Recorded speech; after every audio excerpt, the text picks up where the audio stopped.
illallah, la ilaha illallah, la ilaha illallah, la ilaha illallah, la ilaha illallah,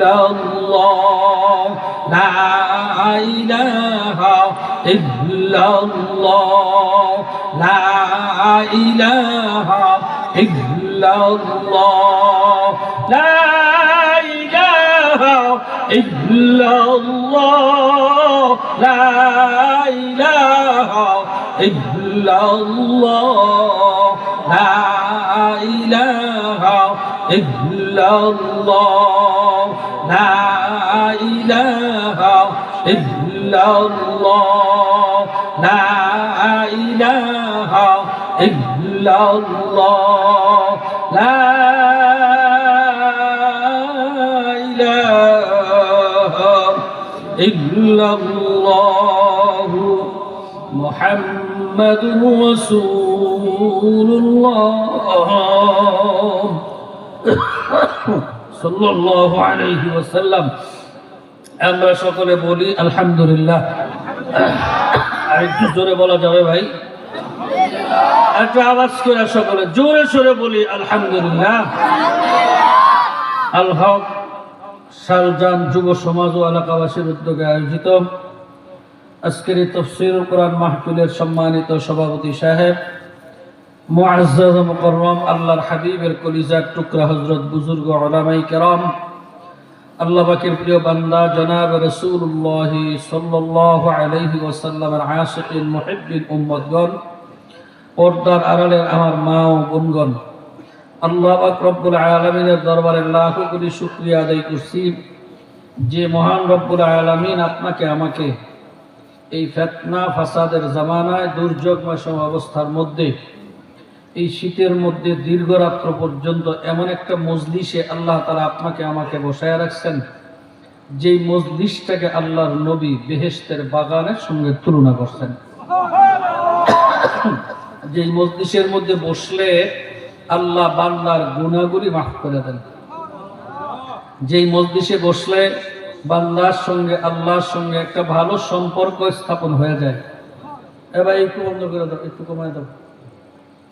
এমন এক দামি মুবারক মজলিসে, উলামায়ে কেরামদের মজলিসে, জাকিরিন শাকিরিনদের মজলিসে আল্লাহ পাক রব্বুল আলামিন আপনাকে আমাকে হাজির হওয়ার তৌফিক দান করলেন।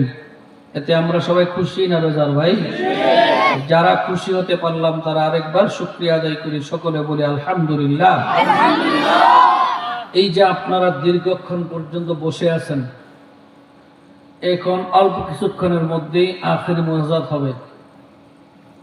এই মুনাজাত দিয়ে যখন আমরা বের হব, আল্লাহ নবী আমাদের ব্যাপারে বলতেছেন, নবীজি বলেন যখন মুনাজাত দিয়ে বের হয় তখন আল্লাহ পাকের নির্দেশ ফেরেশতাদেরকে বলেন, ফেরেশতারা তোমরা সাক্ষী থাকো, এতক্ষণ পর্যন্ত যারা কোরআন হাদিসের মজলিসে বসে এখন চলে যাইতেছে, আমি আল্লাহ তাআলা সবাইকে মাফ করে দিলাম। মাফের কথা শুনে খুশি হয়েছেন না? আপনারাও খুশি হয়েছেন? মুখ সুখ বান্ধে কি মন শীত করে গেছে বুঝতেছি না। জোয়ান মানুষ মুখ সুখ বান্ধে কি বুঝছে। আর কি কইতাম, আপনারা দেখছেন কিনা ফার্ম মুরগি দেশি মুরগি ফার্ম মুরগির বয়স যদি 2-4 মাস হয় না এরকম বড় বড় মুরগি, আর দেশি মুরগির বয়সও যদি 4-5 মাস হয়, তো দুইটারে মাঠও ছেড়ে দিয়ে দেখতেন। ছেড়ে দিলে কি হইব ঘটনা হইব, দেশি মুরগিটা খালি ফাল শুরু করবো আর দৌড় করবো, ঠিক না? আর ফার্ম মুরগিরা কোর্সোদা বয়ে থাকবো, ঠিক না? ঠিক না? এটার ভিতরে যদি টাক যায় তো সহজে লড়তে চায়। অনেক ফার্ম মুরগি খাইয়া ফোলা হয় না, ফার্ম মুরগি লাইনে গেছে। কি আশ্চর্য জোয়ান মানুষ। আর আমার মনে আছে আমি যেই বছর মাদ্রাসায় নাওমীর পড়ি, এই বছর আমার আব্বা জানলে সাইকেলের পিছনে লইয়া আমার শিবপুর থেকে কাশপুর পর্যন্ত, কাশপুর আমার আব্বা ইমামতি করতো, আব্বারে কাশপুর লয়ে গেছি সাইকেল অনেক ফোলা হয় এটা হর মাস দিলেও কেমন মুখ দিয়ে রয়ে ফেলে কারণ আছে গজবের মোবাইল শেষ করে রয়েছে আমাদের যুব সমাজটাকে। আমার মনে হয় গ্রামের মধ্যে শতকরা ৯৫% যুবকের হাতে মোবাইল আছে। আল্লাহ আমাদেরকে বুঝবার তৌফিক দান করেন, আমিন বলেন। আরো জোরে বলেন আমিন। মাফ করে দিবেন কে? আল্লাহ যদি কাউরে মাফ করে দেয়, কারো কাছে কোনো জবরদস্ত আছে? জিজ্ঞাসা করতে হবে, কৈফিয়ত দিতে হবে? আল্লাহ বলেন ফেরেশতাদেরকে বলেন তোমরা সাক্ষী থাকো, আমি সবারে মাফ করে দিলাম। ফেরেশতারা আল্লাহ আপনি সবারে মাফ করেন না। সবাই তো ওয়াজের জন্য আসে নাই, কেউ তো আইছে বক্তা দেখার জন্য, কেউ আইছে সুর শোনার জন্য, কেউ আইছে চিন্তা করতেছে যে এই যে আল হক ফাউন্ডেশন এই সংস্থার উদ্যোগে যে মাহফিল, দেখি আমগর ওয়াজের থেকে ওয়াজের লোক বেশি হয়েছে না কম হয়েছে। কথাটা ভুল গেলে মনে হয় নাই। বিভিন্ন নিয়ম। আল্লাহ সবাই তো ওয়াজ শোনার জন্য আসে না, আপনি সবারে মাফ করে দিলেন। আল্লাহ পাক বলেন ফেরেশতারা আমি গফফার, আমার বন্দারা যে যে নিয়তই আসুক না কেন বসছে তার মাফ করে দিচ্ছে। দুনিয়াতে যাদের টাকা পয়সা আছে তাগরে আমনগর সমাজের ভাষায় কি কয়? সবাই কথা বলেন না, ঘুমাইতেছেন? খাইছেন আপনারা রাত্রে? কথা না খাইছেন? আমি কিন্তু খাই নাই। আমি যদি না খেয়ে থাকি তাহলে আমার সাথে আমার চেয়ে আমনগর আওয়াজটা একটু বেশি হওয়ার কথা। দুনিয়াতে আপনাদের সমাজে যাদের অর্থ সম্পদ টাকা পয়সা আছে তাদের আপনাদের ভাষায় কি বলে? ধনী। আপনার আমার হায়াত শেষ হবে, মৃত্যু হবে, এই কথাটা কি চিরন্ত সত্য? কথা বলেন না কেন? সত্য। মৃত্যুর পরে কি আমাদের কিছু আছে? হ্যাঁ নাই? কথা বলেন। আছে কিছু? কি আছে? হ্যাঁ কথা আপনারা যুবকরা কথা বলে না, আগে বিশ্বাস করানো লাগবে কিছু আছে কিনা। জানলে আর তারপরে নিল ওয়াজ, না জানলে আন্দা গুন্দা কারে কি কম। মরণ তো লাগবে, এটা তো সঠিক। তো মরার পরে কি কিছু আছে? আছে। দেওয়ানবাগি কইছে নাই? দেওয়ানবাগি কয় দুনিয়া ওই কিয়ামত, এই দুই সব, এই দুই শেষ, এ না আর পরে আর কিছু নাই। আউযুবিল্লাহ কইতেন না? হিন্দুরা কয় মরার পরে কিছু নাই, যা পড়ার কাম বুইরা, যা করার কাম কইরা আমরা দিছি, এখন সে স্বর্গ। খ্রিস্টানরা বানাইছে একটা, দেখবেন আপনারা খ্রিস্টান মিশনের মধ্যে যাইয়া যিশু এইটারে দুই হাত এমনি টানা দা, গলার মধ্যে ইয়া লাগাইয়া জিব্বালা টান মেরে খাড়া করাই দিয়ে দিছে। খ্রিস্টানরা মনে করে দুনিয়াতে পাপ পুণ্য যা করে সব এই যিশু নিয়ে যায়, আমগর কোনো সমস্যা নাই, মরার পরে কিছু নাই। আপনাদের কি যুবকরা কই যাও? ধরে লয় না, মরে না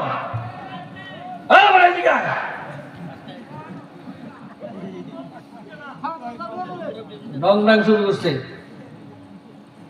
আইয়া যাই বাগা, এটা সহজ মনে করছো? তাহলে হিন্দুদের একদিন হইল মরার পরে কি নাই? কিছু নাই। খ্রিস্টানদের বিশ্বাস মরার পরে কিছু নাই, যা পাপ পুণ্য আছে সব যিশুরে দিয়ে ফেলাইছে। দেওয়ানবাগিও কইছে মরার পরে কিছু নাই, কিয়ামত হাসর ময়দান যা সেই সব দুনিয়া। আমি আপনাদেরকে জিজ্ঞাসা করি আপনারা কি বলেন? মরার পরে কিছু আছে? সত্যি কি আছে? হ্যাঁ, পাপ পুণ্যের রেজাল্ট মরার পরে আছে। কি কথা ঠিক না? অবশ্যই আছে। দুনিয়ার জমিনে আমাদের ইচ্ছা ছিল না আসার, আল্লাহ পাক ইচ্ছা করে আমাদেরকে পাঠাইছেন নাকি? যা কিছু খাওয়ানোর দরকার আল্লাহ খাওয়াইতেছেন।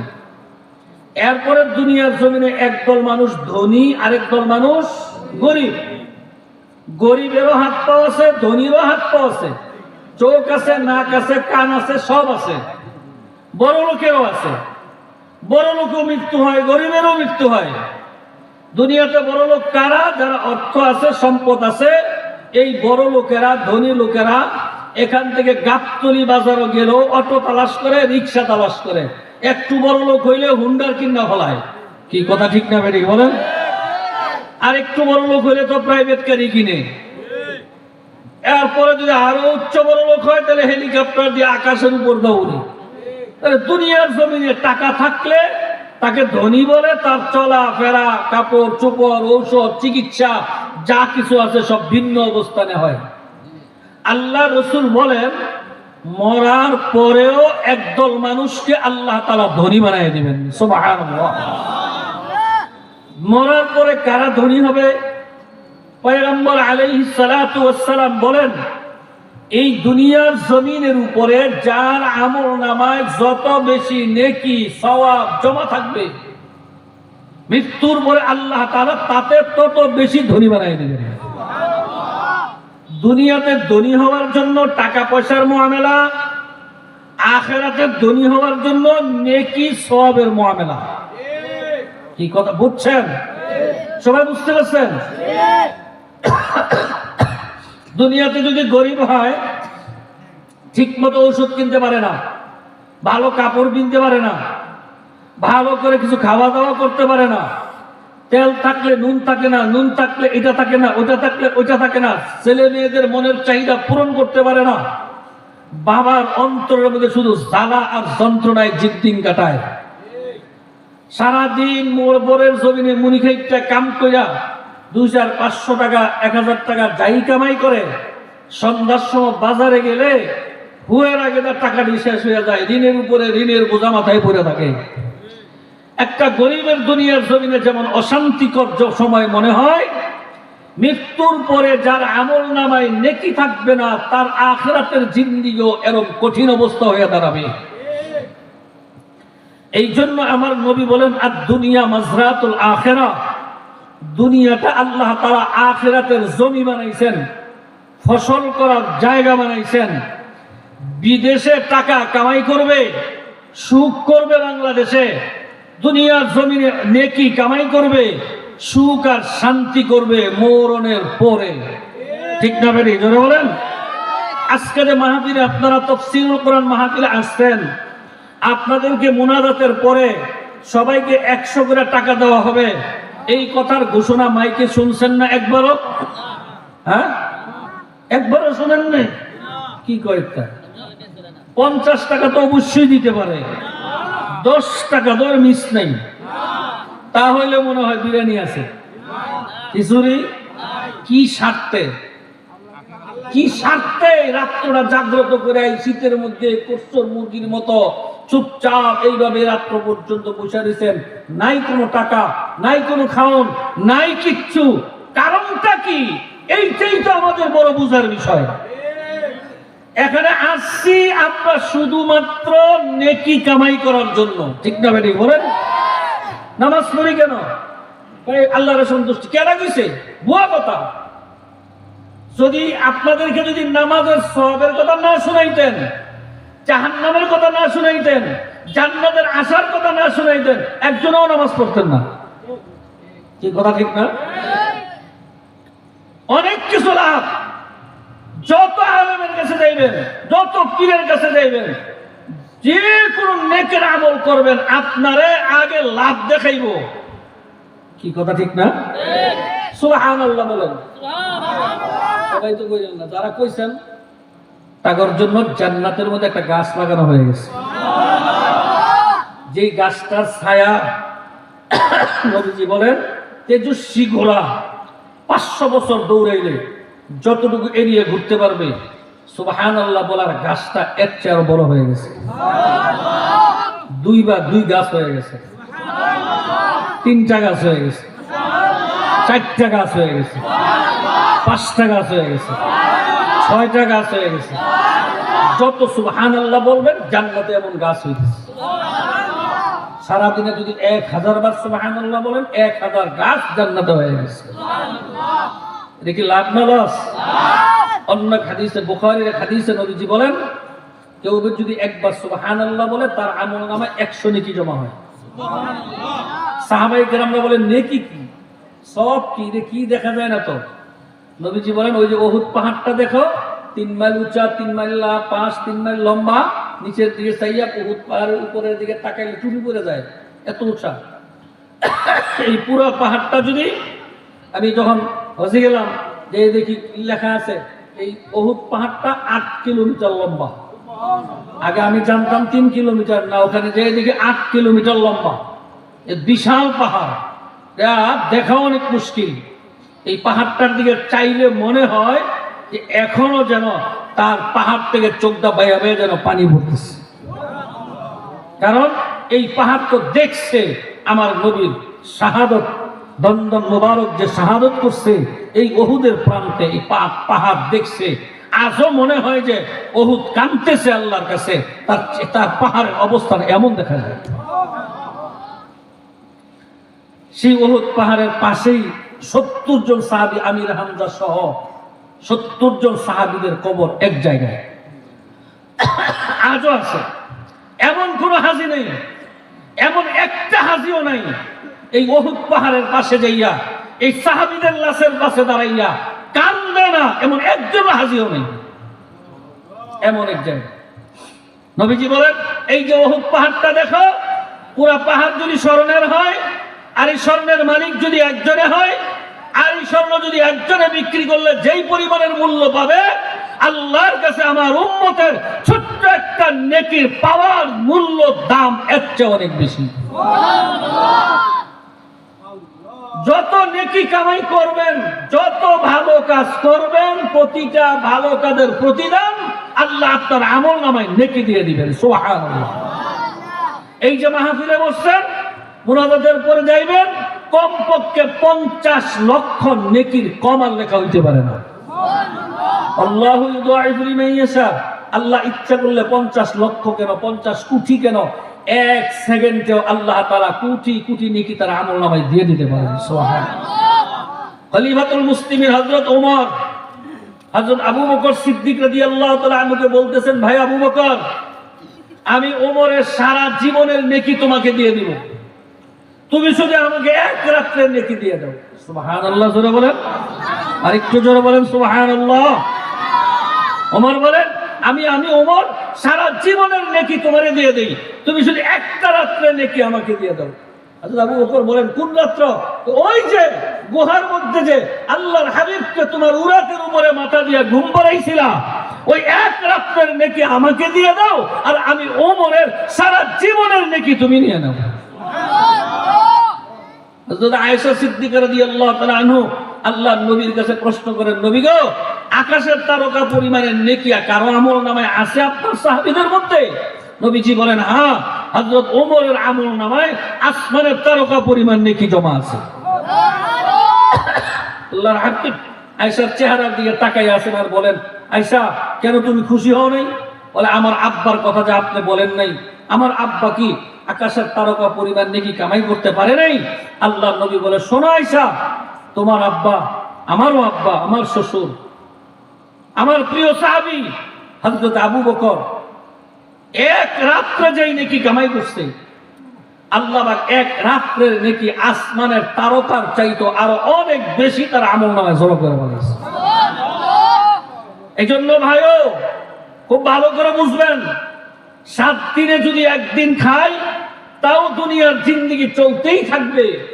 10 তলার উপরে বৈশা বৈশা যদি ভালো করে খাই তাও দুনিয়ার জিন্দেগি চলবে, ঠেকবে না। কিন্তু বড় বিপদ হইল মৌতের সময়, বড় কঠিন সময় হইল বাবা কবরের হায়াত, বড় কঠিন হায়াত হইল হাসরের ময়দানের হায়াত। এমন একটা হায়াত তোমার আমার সামনে রয়ে গেছে রে ভাই, কবরে কমপক্ষে 1,20,000 বছর থাকা লাগবে, হাসরের ময়দানে 50,000 বছর থাকা লাগবে, আল্লাহ, ফুলসেরাতে 30,000 বছর থাকা লাগবে। এমন অবস্থায় কাটাইবা নিজের বাবাও তার সন্তানকে সন্তান বলে পরিচয় দিবে না। বড় বিপদের সময়, বড় কঠিন সময়। ওই সময় যদি ভাই তোমার আমল নামায় নেকি জমাইয়া যাইতে পারো, দুনিয়ার জমিনে থাইকা যদি তুমি নেকি সওয়াব যদি কামাই করে যাইতে পারো, আল্লাহ তাআলা তোমার মর্যাদা আল্লাহ পাকের আরশে আজিমের নিচে জায়গা করে দিবেন। সবাই জোরে বলুন সুবহানাল্লাহ। আখিরাতে ধনী হইতে হইলে কি লাগবে?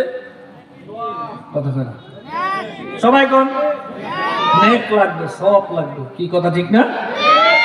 এবার সওয়াব আমল নামায় ধরেন একটা ব্যবসা, পুঁজি হইল 1 লাখ টাকা, দোকানে মাল উঠাইছেন, বেচাকিনি করছেন, সারাদিনে 5,000 টাকা। কত টাকা? 5,000 টাকা। 5,000 টাকা যদি বিক্রি হয়, আর কথা বলে কেন কিসে? 5,000 টাকা যদি বিক্রি হয়, তাহলে আমরা ছোট সময় মুরব্বিগর মুখে শুনছি 1,100 টাকায় বলে 10 টাকা লাভ হয়। এটা ছোট সময় শুনছি, অনেক তো ব্যবসার কাছে তো নাই, জানি না। আচ্ছা ধরে নেন সেটা মুরব্বিগর কথা, 100 টাকায় যদি 10 টাকা লাভ হয়, তাহলে 1,000 টাকায় কত? 100। 5,000 টাকায় আজকে সারাদিনের কামাই কত? 500। এই 500 টাকার থেকে আপনার দোকানের ভাড়া দিতে হবে, বিদ্যুৎ বিল দিতে হবে, উস্তাদের বেতন দিতে হবে, পাহারার টাকা দিতে হবে, মসজিদ মাদ্রাসার চান্দা দিতে হবে, নাকি? কথা বলেন না। ধরেন আপনার মাসে আপনার ইমাম সাহেবের বেতন 60 টাকা, দৈনিক পরে কত? 2 টাকা। কি ঠিক না? ধরেন পাহারা 60 টাকা, কত হয়েছে? দৈনিক 2 টাকা, কত হইলো? আরে ঘুমাই গেছেন নাকি আপনারা? কত হইলো? 4 টাকা। এরপরে স্কুলে ছাত্রদের পড়ান, প্রাইভেট পড়ান, মাসে হইলো 500 টাকা। ধরেন কম টাকা, ধরেন 500 টাকা মাসে। তাহলে মাসে যদি 500 হয়, তাহলে দৈনিক পরে কত? 18 টাকা। তাহলে 4 টাকার 18 টাকা, কত হয়েছে? 22 টাকা। আপনার সংসারে প্রতিদিন চাউল ডাউল এটা সেটা 3 বেলা যে ভাত খান, ধরেন 5 জন, যদি 3 বেলায় 50 টাকা করে যদি আপনার একজনে খায়, তাহলে 5 জনে খাইলে 250। 250 আর এখানে কত হয়েছে? 22 টাকা। তাহলে 222 টাকা হইল। কি কথা ঠিক না? এখন 272 টাকা, ধরেন 300 টাকা আপনার খরচ আজকের দিনে রয়েছে কত? 200। এই 200 টাকা কি কথা না? এই 200 টাকা আপনার নাকি? এতক্ষণ যা শোনাইলাম এগুলি কি আপনার? ব্যবসার বুঝি কি আপনার? হ্যাঁ, লাভ যা করছেন, 5,000 টাকা বেচছেন, 500 টাকা লাভ হয়েছে, 4,500 টাকা কি আপনার? আপনার না, আপনার দোকানের সম্পদ। মাল আনতে হবে, আবার লাভ হইল 500 টাকা, এর মধ্যে 300 টাকা খরচ করছেন মাত্র আপনার কাছে আছে কত? কথা বলে না, ঘুমাই গেছেন মনে হয়। এটা চরম হিসাব বুঝে নেবেন। আছে কত? 200। আজকে 200, কালকে 200, পরশু দিন 200, তাহলে 30 দিনে কত হবে? 6,000 টাকা। এখন আপনার পাও অ্যাক্সিডেন্ট করে ভেঙে গেছে, হাসপাতালে নিয়ে ভর্তি করছেন, প্রথম অবস্থায় গেছে টাকা 5,000। রয়েছে কত? কত হয়েছে? 1,000। গেছেন ঔষধ কিনতেন, এখন কয় যে ঔষধ লেখছে ডাক্তারে, এ তো 2,500 টাকা লাগবে। এখন রয়েছে কত? ঘুমাইতেছেন মনে হয়। এবার কোথায় আপনার টাকা? কই কথা বলেন, আপনার টাকা কই? আপনারা ফজরের নামাজ পড়ছেন, আমল নামায় তো 1 কোটি নাকি কামাই করছেন। কত নাকি কামাই করছেন? কথা কয় না, কত? 1 কোটি। এরপরে নামাজটা পড়ে বাইরে সিগারেটটা ধরায় তো 50 লাখ নাই। ঘুমাইতেছেন মনে হয়। কামাই করছিলেন কত? 1 কোটি। গেছে কত? রয়েছে কত? 50। এখান থেকে গিয়ে হয়তো বাবিরে গিয়া বড় ভাইয়ের বউরে কই গো, এই দিকে আয়ো, ওই যে তার চেহারার দিকে তাকাইলেন, গেছে গেল আরো 25। কি হ্যাঁ? এরপরে আপনি ঘর থেকে বের হয়েছেন, আপনার বাইরে দেখেন আপনার গাছের মধ্যে 4-5টা ফল ছিল, এর মধ্যে 2টা ফল নাই। আপনি দাঁড়ায় তো মনে হয় সুবহানাল্লাহ পড়বেন 33 বার। কি কথা না কেরবেন ব্যস্তরা অহিন্দির ফুট এই ফুট এই ফুট 10টা করে গালি দিছেন। 10টা গালি যদি দিয়ে থাকেন তাহলে প্রত্যেকটা গালিয়ে যদি 5,000 করে যায় তো কত গেল গা? ওই আমদের নাকি হজর করে তো কামাই করছিলেন 1 কোটি, অনেক তো নাই একটা সব তো কামাই করেন কিন্তু সব তো থাকে না। এই কারণে চরিত্র ভালো হয় না, এই কারণে ঘর সংসার ভালো হয় না, এই জন্য আমল ভালো হয় না। সব কামাই করেন কিন্তু আমল কামাই তো নাই। কামাই তো করছিলেন বহু কিন্তু এখন তো এই নাই, সব লইয়া দৌড়াই।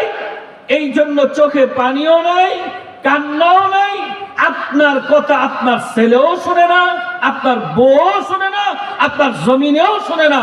যাদের কথায় জমিনে শুনছে, স্ত্রী শুনছে, বন্ধুরা শুনছে, সবাই যাদের কথা শুনছে, তারা তো সওয়াব কামাই কিরা নষ্ট করে নাই, ধরে রাখছে। আপনি তো ধরে রাখতে পারেন না, কামাই তো কম করেন নাই। সুবহানাল্লাহ। হাদিস কি একবার যদি কেউ হজ করে আল্লাহ তার পিছনের গুনাহ মাফ করে দেয়? আসতে বলেন সুবহানাল্লাহ। ভুল হাদিস না। এই ব্যক্তি নবীজি বলেন যে হজ করলো সেজন্য বেগুনাহ মাসুম হয়ে গেল। হযরতে বাইরিয়া ইমাম সাহেব খালি একবার খানা কম দিছি, এই শুরু হয়েছে তেহাজ্জুদ কম দিছি, ওই নির্ভুল মৌলবী তেহারাই নামাজ তেহা নিয়ে খাইয়া চুরি করে শেষ করছে। আগেরও বেগুনাহ মাসুম ছিলেন, অনেক অবস্থা কি খুব মারাত্মক। ভাইও 95% মুসলমানের বাংলাদেশ, যুবক মুসলমান, মুরব্বী মুসলমান, সব জাতের মুসলমান।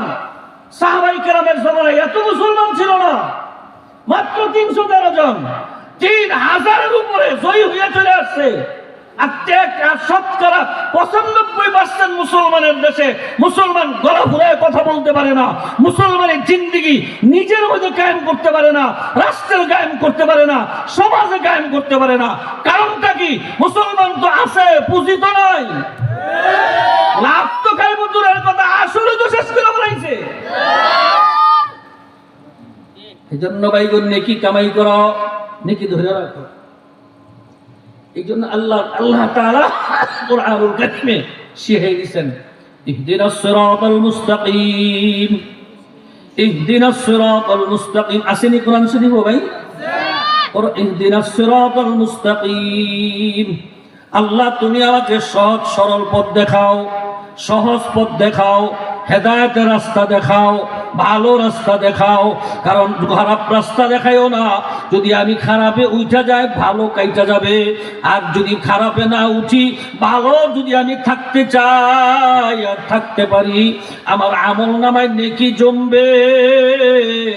আর যত বেশি নেকি জমাইতে পারবো তত দুনিয়া তো আল্লাহ আমাকে ভালো রাখবেন, মৃত্যুর পরেও আল্লাহ আমারে ভালো রাখবেন। এ যুবক ভাইরা, মুরব্বীরা, যেই সওয়াবগুলো কামাই করো, যেই নেকিগুলো কামাই করো, ধৈর্য রাখার জন্য চেষ্টা করবা। আজকে তাফসীরুল কোরআন মাহফিল থেকে আমি তোমাদেরকে শুধু এই জিনিসটার হিসাবটা মিলাইয়া দিলাম। একটু চিন্তা ভাবনা কইরো। নামাজও কম করো না, রোজাও কম রাখো না, দান খয়রাতও করো, মানুষকে ভালো উপকার করার চেষ্টাও করো। এবার আমরা খারাপ না, আপনারা খারাপ না। বিপদে আপদে পড়লে একে অপরকে সাহায্য তো আমরা করি, কি করি না? করি না? অনেক মা বোনেরা বিবাহ হয় না, সামাজিক ভাবে আমরা টাকা পয়সা উঠাইয়া বিবাহের বন্দোবস্ত করি। আমরা অনেক ভালো কাজ করি, জানাজার নামাজ পড়ি, ঈদের নামাজ পড়ি, বাচ্চাদেরকে মজা কিনা দেই, হুজুরদেরকে সালাম দেই, হুজুরদের সাথে ভালো কথা বলি, হুজুরদেরকে মাঝে মধ্যে চা খাওয়াই, পান খাওয়াই, মাঝে মধ্যে দাওয়াত দিয়া খাওয়াই। এই কাজগুলি তো ভালো কাম, এই ভালো কাম তো আমরা করি। কিন্তু ভালো কামের পরে যেই খারাপ কাজগুলো আমার দ্বারা হয়, ভালো কামের সব তো দুনিয়াতে শেষ, আখেরাতে তো আর কোনো কিছু রইল না। এ ভাই গো, আমি আপনাদের কাছে প্রশ্ন করি, আমল নামার মধ্যে ভালো কাম থাকুক, খারাপ কাম না থাকুক, আমল নামায় নেকি জমা হোক, গুনাহ যেন জমা না হয়, এই ইচ্ছা আপনাদের সবার আসেনি? আছে আছে আছে? আর কার আছে? একটু আল্লাহু আকবার বলে হাত উঠান। নারায়ে তাকবীর। আল্লাহ, এই গভীর রাত্রে আমরা হাত উঠাইয়া আপনার সাথে একটা কথা দিতেছি, আল্লাহ আমরা খারাপের দিকে যাওয়ার ইচ্ছা আমাদের নাই, আমরা ভালো করতে চাই। আল্লাহ, আপনি আমাদেরকে ভালো করার তৌফিক দিয়ে দেন। সবাই জোরে বলেন আল্লাহুম্মা আমিন। ভাইরা, ভালো কেমনে করবেন? আল্লাহ তাআলা আমাকে আপনাকে ভালোবাসেন, কম ভালোবাসেন না বেশি ভালোবাসেন?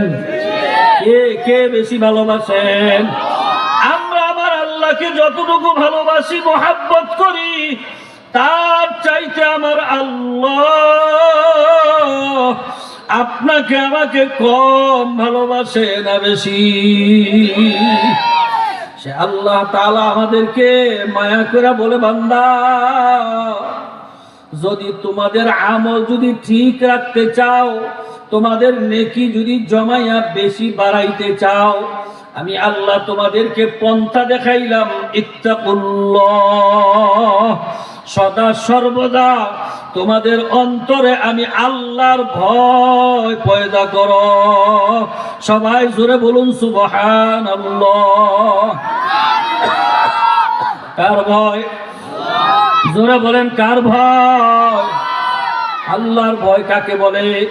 মুফাসসিরিনে কেরাম বলেন, আল্লাহর ভয় হলো বান্দা সব সময় সদা সর্বদা দিনে রাত্রে 24 ঘন্টা তার দিলের মধ্যে এই খেয়াল পয়দা করবে, আমার আল্লাহ আমার দিকে তাকাইয়া আছে।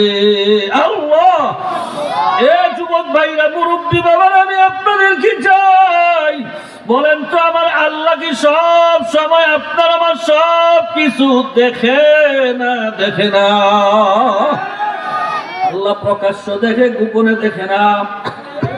দিনের বেলা দেখে, রাত্রে বেলা দেখে না। ঘুমে বিছনার মধ্যে শুয়া কম্বল খেতা গায়ে দিয়া, কম্বলের নিচে মোবাইল দিয়া যে অশ্লীল গান দেখো, বাবাও দেখে না, মা দেখে না, ভাই দেখে না, বন্ধু দেখে না, কেউ দেখে না। বলো তো বাবা, দেখে কে? আমার আল্লাহ তোমার দিকে তাকায় রইছে। এই কথাটা যদি একবার যুবক তোর দিলের মধ্যে ঢুকাইতে পারো, আল্লাহর ফজলে দেখবা তোমার আয় উন্নতিও ভালো হবে, তোমার জীবনটা এত সুন্দর একটা জীবন আমার মাওলায় তোমারে দিয়ে দিবে, যার প্রশংসা সারা দেশে ছড়িয়ে পড়বে। সবাই জোরে বলুন সুবহানাল্লাহ।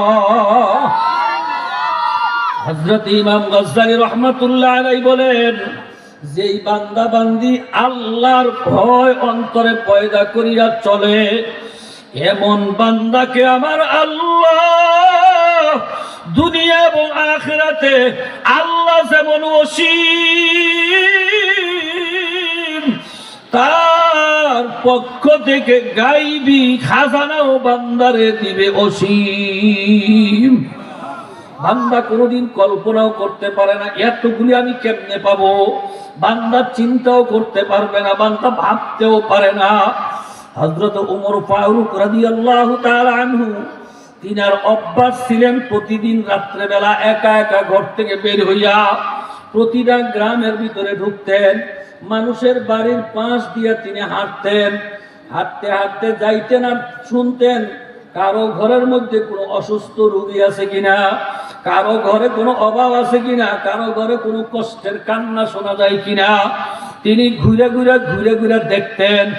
দেখতে দেখতে দেখতে দেখতে গ্রামের শেষ মাথায় যাইয়া দেখে একটা ছোট্ট টুকরির ঘর। এই ঘরের ভিতরে দুইজন মহিলা কথা বলতেছে, কথার আওয়াজ বাইরে থেকে শোনা যাইতেছে। হযরত ওমর সাহস তো কম ধরে তো, এত সাহস, আবার হাসে।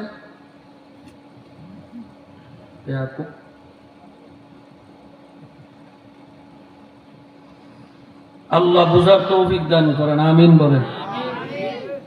এই জন্য থানবী রহমতুল্লাহ আলাইহি কোন নাবালেগ ছেলে তো ওনার বয়ানে জায়গা দিতেন না। বয়ান তো তাকর লাগে না, বয়ান তো আমি পাপি, আপনারা যারা পাপি, পাপি করলে হইল ওয়াজ। সব পাপির একখানা বসবো, এরপরে আল্লাহর কাছে কমু, ব্যাস কবুল হয়ে যাবে। এরা তো পাপি না, এরা তো নিষ্পাপ। আর বয়ানের খেয়াল সবসময় একরকম থাকে না। থানবী রহমতুল্লাহ আলাইহি একবার মসজিদে বয়ান করতেছিলেন, কয়েকজন মাদ্রাসার ছাত্র দেয় বসছে, চুপে চলে, জানে না কেউ। হুজুর এমন বয়ান দিচ্ছেন, যে যে মাপের তার বয়ান হতো সেই মাপের, কি ঠিক না? এমন বয়ান দিছে, আখিরাতের বয়ান, আল্লাহর ভয়ের বয়ান। ওই ছেলেটা বুঝি বয়ানের দিকে খেয়াল করছে, আর জাহান্নামের দৃশ্যগুলি যখন বয়ান করছে তার চোখে ভেসে উঠছে, একটা চিৎকার দিয়ে কলিজা ফেটে মারা গেছে। এই জন্য বয়ান দেখেন না, চরমনায় মাহফিলে দেখছি, আহারে কত মানুষ চিৎকার দিয়ে যায়, সামিয়ানার উপরে উঠে যায়। আমরা তো 1 বছর চেষ্টা করলে উঠতে পারতাম, সে কেমন উঠব? এটা বিন্দু এক আগুনের জগৎ। আল্লাহ বুঝার তৌফিক দান করেন, আমিন বলেন। বাবারা কথা বলো না, মুরব্বীদের ডিস্টার্ব করো না। আদবের সাথে চলো, হেদায়েত পাইবা। আর বেয়াদব হইবা, বদনসিব, কপাল দুর্গতি থাকবে। আজ খোদা ফাহিমে তৌফিক আদব বেআদব মাহরুমে গাশতাস ফজল রব। এই ব্যক্তি বেয়াদবি করে, সে আল্লাহ পাকের রহমত থেকে বঞ্চিত হয়ে যায়, সে আল্লাহ রহমত পায় না। জন্য যারা আদবের সাথে চলে, আল্লাহ পাক তাদের মর্যাদা বাড়ায় দেয়। গত 2-3 বছর আগে নেত্রকোনা কলমাকান্দা এক মাহফিলে এক ছেলে, মোটামুটি উঁচা লম্বা হয়েছে, দাড়ি 2-1টা উঠতেছে, মাথা সবুজ পাগড়ি, গায়ে সুন্নতি জামা, আইয়া আমার সালাম দিয়ে, হুজুর কেমন আছেন? আলহামদুলিল্লাহ ভালো। হুজুর আপনি আমার চিনছেন? আমি বল, না তুমি তো চিনতে পারলাম না। হুজুর আমি ওই যে ওই রিপন, স্বপন, আমি ওই স্বপন। স্বপন? তুমি স্বপন হইলে কেমন? তুমি কোন স্বপন? হুজুর ওই যে ছোট কাটা বড় কাটারা মাদ্রাসা পড়তেন আপনি। পট করে আমার মনে হয়েছে, আরে তুমি না হিন্দু আছিলা? কহ হুজুর আমি তো হিন্দু ছিলাম। হ্যাঁ, ওইখানে এর বাবাও হিন্দু ছিল, দোকান ছিল। এই ছেলেটা দোকানও থাইকা মুরব্বীদের সাথে, উস্তাদদের সাথে, ছাত্রদের সাথে বা মানুষের সাথে এমন সুন্দর আচরণ করতো, সবাই তার প্রতি মুগ্ধ ছিল, এমন আদর ছিল তার। এখনো বড় কাটার এই ছেলেটার নাম কইলে ছোট বড় সবাই তার চিনে, এত আদর বলা ছেলে। তুমি কেমনে? হুজুর এই 3 বছর হয় আমি কালিমা পড়ে মুসলমান হয়েছি।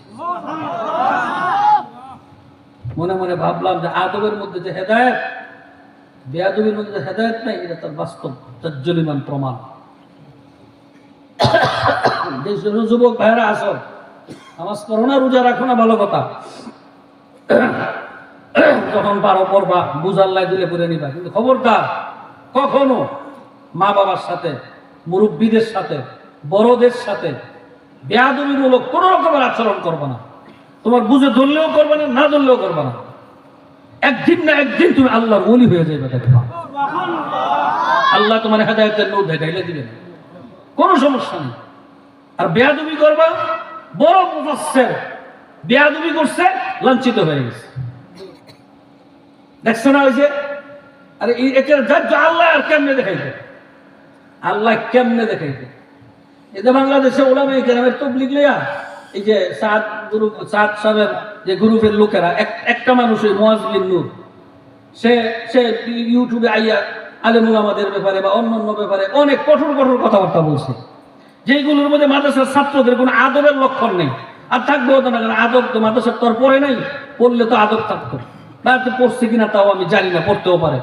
তো কথাবার্তার মধ্যে আদবের লেখান নেই। আজকে দেখেন, এই এক ব্যক্তির বিভিন্ন উল্টাপাল্টা কথাবার্তার কারণে আজকে দাওয়াত ও তাবলীগ নামক একটা কাজের উপরে মানুষের অবস্থা কোন পর্যায়ে দাঁড়াইছে। সরমনাই বলেন একটা দল, জামাত ইসলাম বলেন একটা দল, অন্যান্য পীর বলেন একটা দল, কিন্তু দাওয়াত ও তাবলীগটা ছিল এমন এক নির্দলীয় যেটা বিশ্বের সব জায়গায় ইসলামের দাওয়াত দিয়ে যাওয়ার সুযোগ ছিল। ছোট বড় সবাই এমন একটা ওলামায়ে কেরাম এত সম্মান করতেন। আজকে কত বড় সমস্যা, আপনাদের কিশোরগঞ্জ জানি কে জানি শাহাদাত বরণ করছিল ফাকুন্দিয়ার একজন বাচ্চা, অথচ কোনো চুরি করতে গেছিল, কোনো মারামারি করতে গেছিল, দ্বীনের কাজ করতে যায় এই অবস্থা হচ্ছে। এই জন্য বেয়াদব আল্লাহর রহমত থেকে বঞ্চিত। আমার নবী বলে গেছে, আমার নবীর কথা 100% সত্য। সমাজের যেই ছেলে, যেই যুবক ছেলে মা বলছে বাবা এটা করিস না, আর ছেলে বলছে করবো, তুমি পারলে ঠেকাইও। বাবাই বলছে, বাবার কাছে টাকা চাইছে, বাবা আমার 500 টাকা দাও, বলো বাবা আমার কাছে এখন টাকা নেই, 100 নেই, টাকাটা নাক বরাবর ইডালদার ছেলে ফালাই দিছে, বা টাকাটা নেয় নাই উল্টা ব্যবহার করছে। আল্লাহর কসম, আল্লাহর কসম, আল্লাহর কসম, যদি কোরআন হাদিস সত্য হয়, তোমার নসিব বড় মারাত্মক খারাপ। বাইতুল্লাহতে গিয়া কপাল ঠেকাইলো তোমার সেজদা মাবুদের দরবারে কবুল হবে না।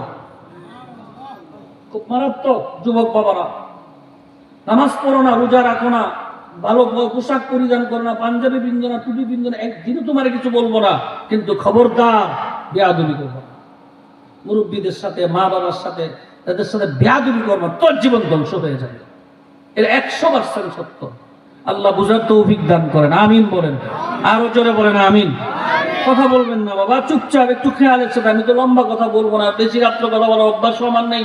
একটা বিষয় আপনাদেরকে বুঝাইতে চাইছিলাম যে আমরা যে নেকি করি আর নেকি যে জমে না, কারণটা কি? এত নেকির অ্যাকশন নাই কেন? বিদেশে গিয়ে টাকা পাঠাই, বিল্ডিং করি, জায়গা কিনি, আরে টাকায় বরকত দেয়, কত বড় বড় বাড়ি হইতেছে, চাকরি করে টাকা কামাই করি, ঘরের মধ্যে কত ভালো ভালো খাবার, সুন্দর ফ্যান, এসি ডিসি সবকিছু আছে, কিন্তু আমি যে এত নামাজ পড়লাম, এত রোজা রাখলাম, এত নেকি কামাই করলাম, কই আমার তো কোনো উন্নতিই দেখি না। কারণটা কি? তুমি তো যা ব্যবসা করছিলা পুঁজি লইয়া, তোমার তো সব শেষ। তুমি তো এখন ঋণের গ্রস্ত। যেই পরিমাণে নেকি কামাই করছো, তার চেয়ে বেশি গুনাহ কামাই করা, নেকির কোনো অ্যাকশনই তোমার শরীরের মধ্যে নেই। এই জন্য বাবার এই নেকির অ্যাকশন কিভাবে ধরে রাখবা, এই কথাটা আমি তোমাদেরকে বুঝাইতে চাইছিলাম। 1 নম্বরে আল্লাহ বলেন, তোদের অন্তরে আমি আল্লাহর ভয় পয়দা কর। আমি আল্লাহর ভয় যদি একবার ঢুকাইয়া নিতে পারো, তাহলে তোমার আমল নামার থেকে নেকি কমবে না, বরঞ্চ নেকি শুধু বাড়তেই থাকবে। সবাই জোরে বলুন সুবহানাল্লাহ। খলিফাতুল মুসলিমিন হযরত ওমর ফারুক রাদিয়াল্লাহু তাআলা আনহু ঘরের দরজার পাশে, ঘরের ভিতরে 2টা মহিলার আওয়াজ, বাইরে দাঁড়াইয়া তিনি কান পাইতে শুনতেছিলেন। মা তার মেয়েকে ডাইকে বলে, মা গো, ও আমার মেয়ে, একটা মাত্র গাভী, যেই দুধ হয় বিক্রি করে সংসার চলে, কিন্তু গাভীর বয়স বেশি, এখন দুধ কমে গেছে, সংসার চলতেছে না। একটা কাজ করো, যেই পরিমাণ দুধ কম হয় এতটুকু পানি মিশাইয়া দুধটা পুরা করে বাজারে দিলে আমাদের পুরা বাজারটা ঠিক মতো আসবে। মেয়ে তো যুবক, এখনো বিবাহ শাদী হয় নাই। মেয়েটা ডাইকে বলে, মা গো, আপনি কি জানেন এই দেশের আমির হলেন হযরতে ওমর? যদি ওমর যদি জানতে পারে, আমাদেরকে তো শেষ করবেই করবে, আমাদের বাড়ি ঘর পর্যন্ত শেষ করে ফেলাবে। মা ডাইকা বলেন, ওমর কই আর আমরা কই? এত দূরে কি ওমর আমাদেরটা দেখবে নাকি? মেয়েটা ডাইকা বলে, মা গো, ওমর হয়তো দূরে আমাদেরটা শুনবেও না বা দেখবেও না, কিন্তু ওমরের খোদাকে তো আর ফাঁকি দেওয়া যাবে না। তিনি তো দেখেন, তিনি তো শুনেন। বলেন তো এই সব কথাবার্তা ওমর কি বাইরে থেকে শুনতেছে? ওমর ঘরের মধ্যে একটা দাগ দিয়ে চলে গেছে, যাইয়া তার খলিফাদেরকে নিয়ে, সাহাবাই কেরামদেরকে নিয়ে বসলেন। বৈশা বলেন, আমি আমার ছেলে ও আব্দুল্লাহকে আমি বিবাহ করাবো। একটা মেয়ের সন্ধান পাইছি। এই মেয়ের বাড়িটা গ্রামের শেষ মাথায়, 2 টুকরির ঘর। মা আর মেয়ে দুইজন, কোনো ছেলে নাই, অন্য কোনো পুরুষ নাই। আমার এখান থেকে কয়েকজন লোক যাও, যাইয়া তাদের কাছে প্রস্তাব দাও, আমি এই মেয়েরে আমি আমার ছেলে আব্দুল্লাহরে দিয়ে বিবাহ করাবো। সবাই জোরে বলুন সুবহানাল্লাহ। এই চুক্তির ঘরের মহিলা যখন এই সংবাদ তার কাছে পৌঁছাইলো, সে তো আশ্চর্য হইয়া গেছে, আমি গরিব মানুষ, আমার বাবা নাই, আমার ছেলে নাই, আমার আপন বলতে কেউ নাই, দুতলা টুকরির ঘর, আর আমার ঘরের মেয়েকে আমিরুল মুমিনিন ওমরের ছেলে বিবাহ করাবে, এইটা কেমনে হয়, এইটা কিভাবে সম্ভব? হযরত ওমর ডাইকা বলে, সম্ভব আর অসম্ভব বুঝি না, আমার ছেলের দিয়া তোমার মেয়েরে বিবাহ করানোর ইচ্ছা প্রকাশ করছি, তুমি কি মত দাও কিনা? মহিলাটা বলে, ঠিক আছে আমিরুল মুমিনিন, আমার কোনো দ্বিমত নাই। বিবাহ করাইয়া যখন ঘরে নিয়ে আসলো, তখন ছেলেরে আর ছেলের বউরের সামনে লইয়া মেয়েরে কয়, ও মা, তুমি এতদিন তো অন্য নারী ছিলে, এখন তো আমার ছেলের বউ, আমার মেয়ের মতো।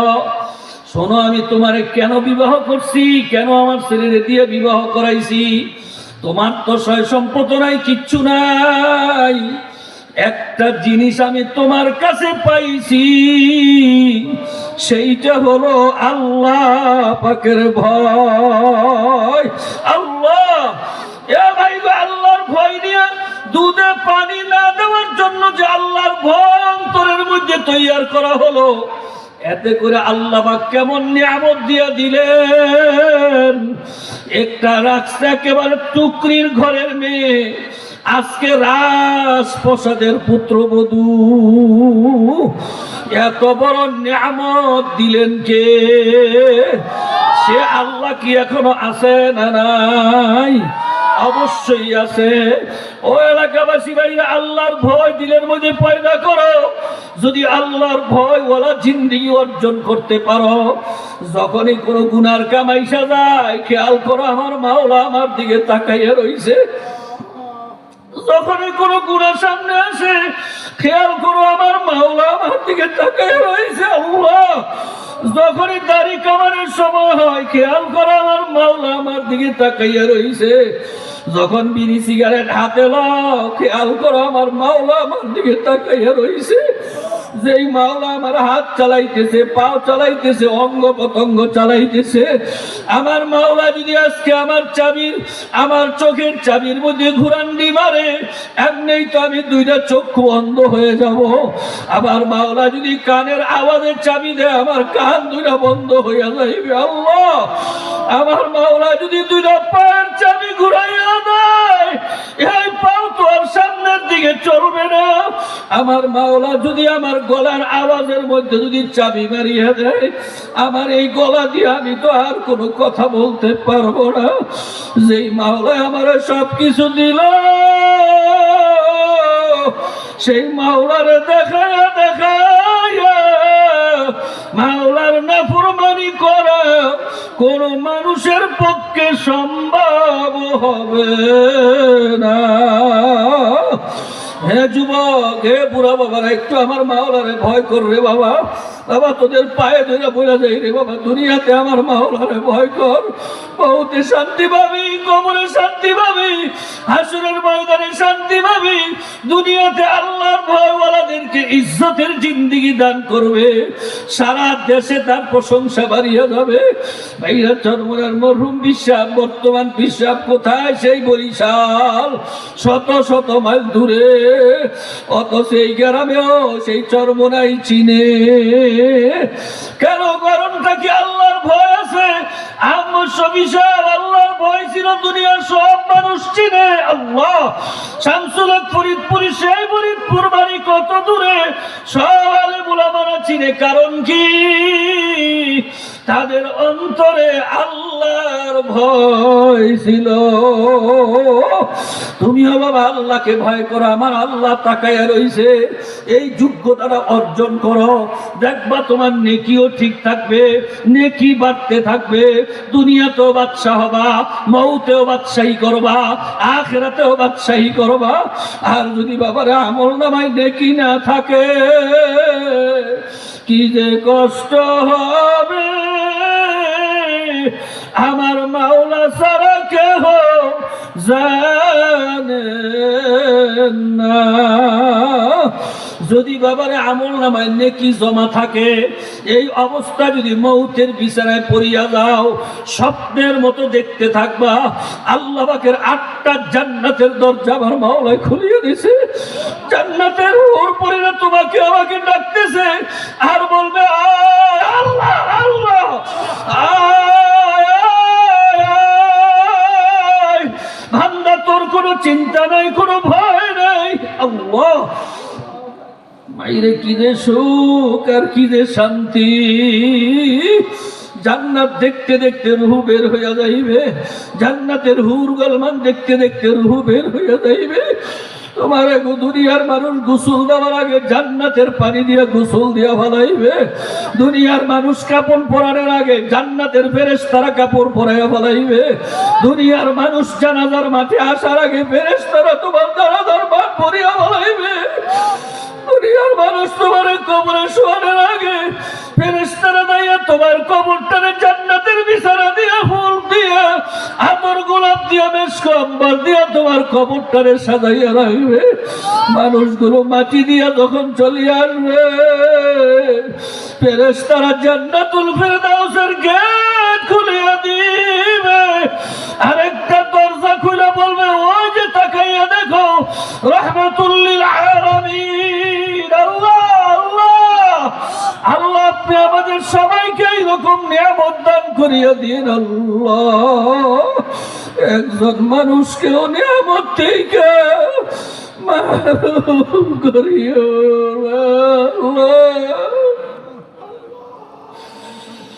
আল্লাহ।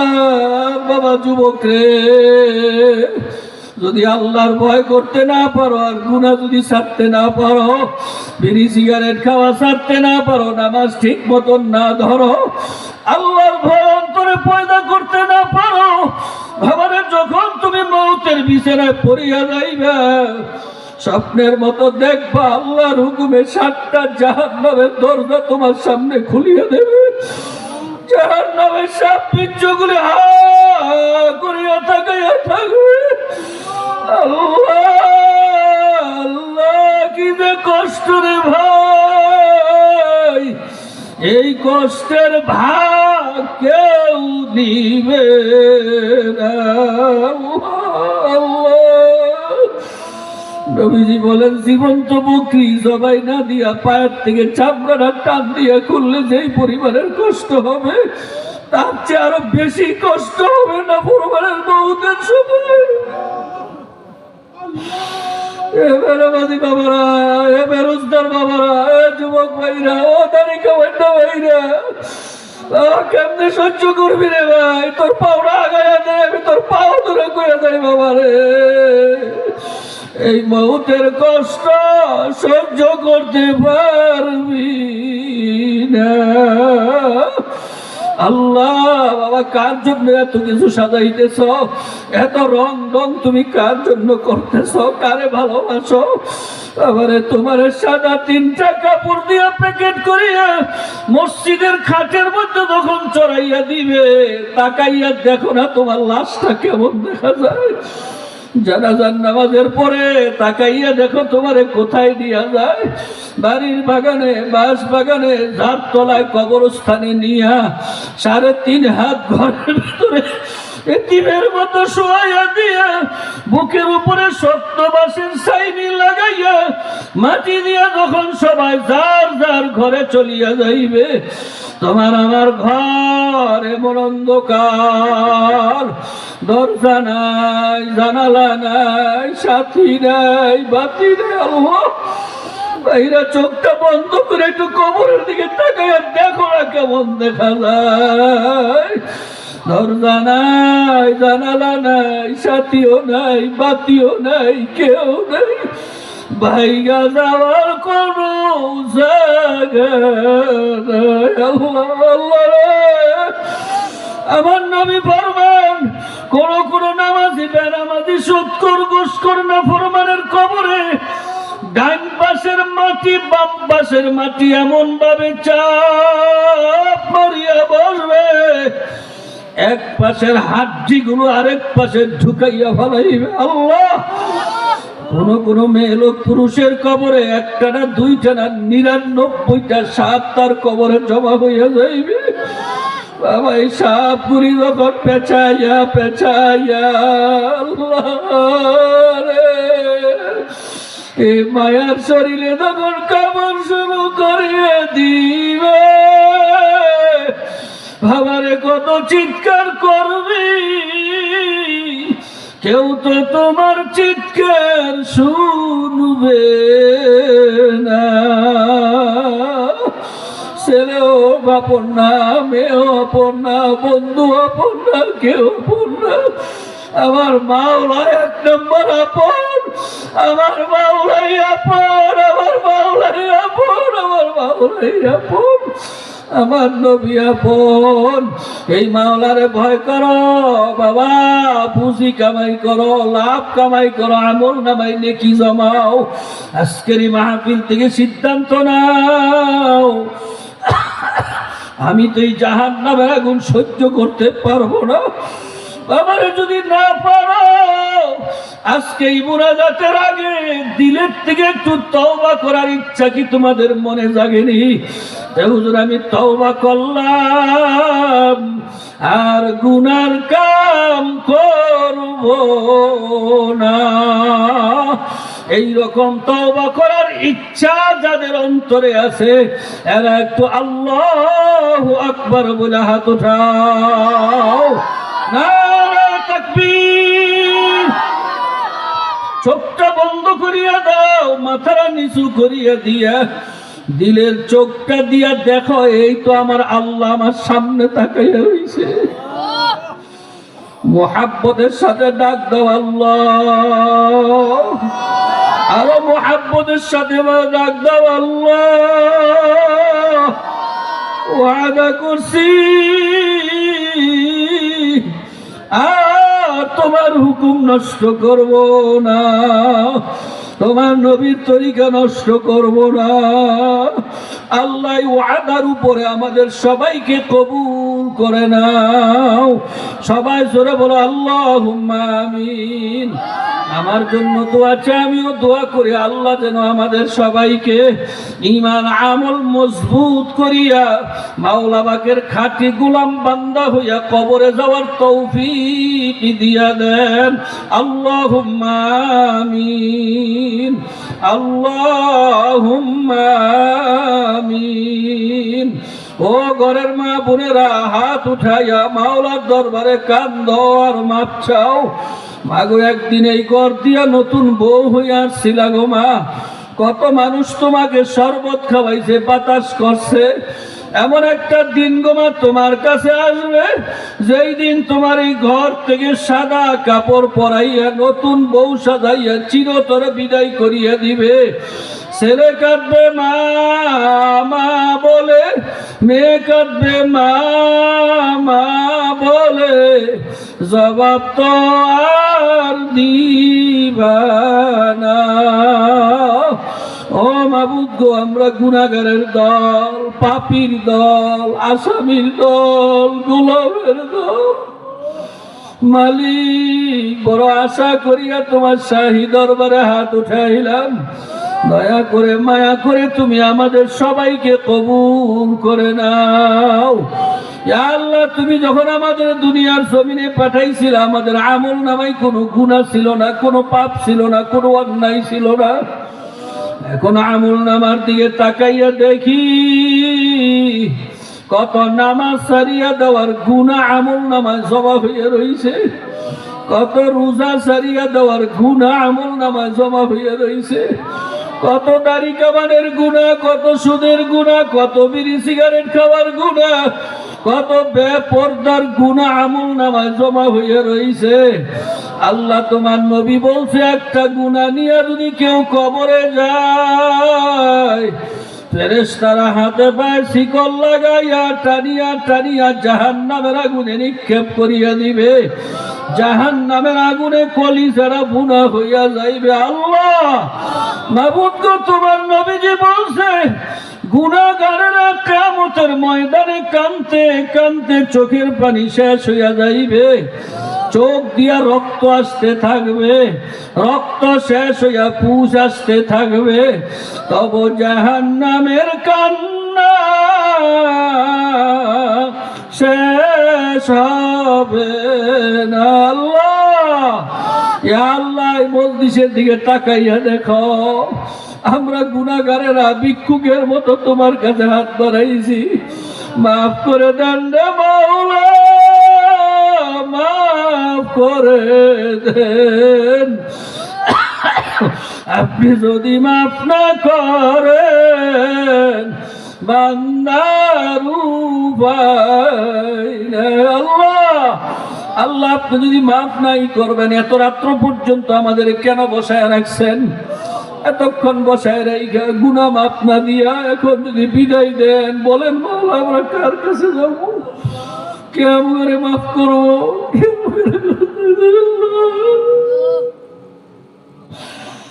আল্লাহ, আল্লাহ, আল্লাহ, আমরা গুনাহগার, তুমি তো গফফার।